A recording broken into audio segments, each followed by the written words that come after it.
பொதுவாக ஒரு திரைப்படம் என்ன சொல்லணும்னா, முதல் 10 நிமிட காட்சி அந்த திரைப்படத்துடைய கடைசி காட்சியை உறுதி செய்யும், படத்துடைய விறுவிறுப்பை உறுதி செய்யும்.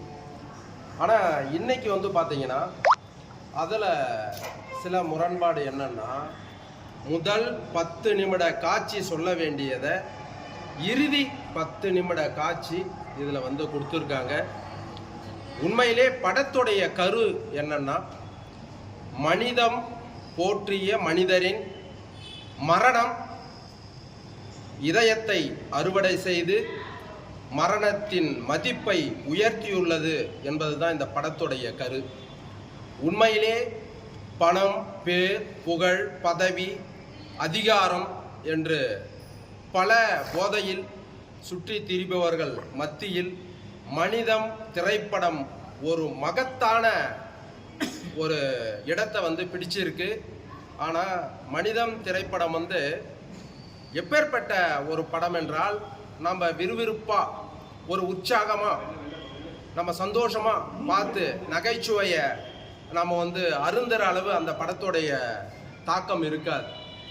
ஒவ்வொரு மனிதனும் தன் இல்லத்தில் அன்பு செலுத்தியவர்களை இழக்கும் போது இருக்கின்ற வலி, அந்த வலியை எந்த அளவு ஆழமாக, அர்த்தமாக, உயிரோட்டமாக பதிவு செய்ய முடியுமோ அந்த அளவு அருமை நண்பர் புருனோ சாவியோ அவர்கள் தனது இயக்கத்தில் பதிவு செய்துள்ளார். கிருஷ்ணராஜ் ஐயா தோழர் அந்த படத்தில் நடித்து தயாரிப்பாளராக அழகாக இந்த படத்தை ஒரு வெற்றி படமாக கொடுத்துள்ளார்.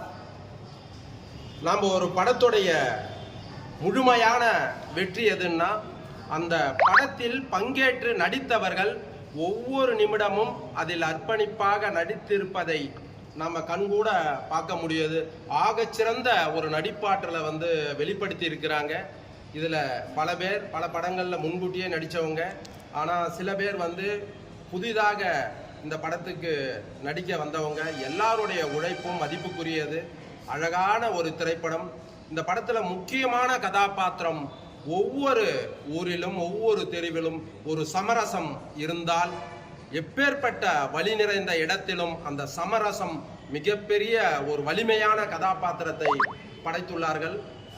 இரண்டாவது, சண்முகம் என்கின்ற ஒரு மனிதரின் அந்த ஒத்துழைப்பு, அந்த அன்பு, அந்த மனிதநேயம் ஒவ்வொரு இடத்திலும், ஒவ்வொரு மாநிலத்திலும், ஒவ்வொரு நாட்டிலும் எங்கெல்லாம் ஈவு இரக்கமில்லாமல் ஒரு அசம்பாவிதம் நடக்கின்றதோ அங்கெல்லாம் சண்முகம் போன்று ஒருவர் அங்கு உதயமாகின்றார் என்பதற்கு சான்றாக இந்த மனிதன் படம் இங்கே வந்திருக்குது.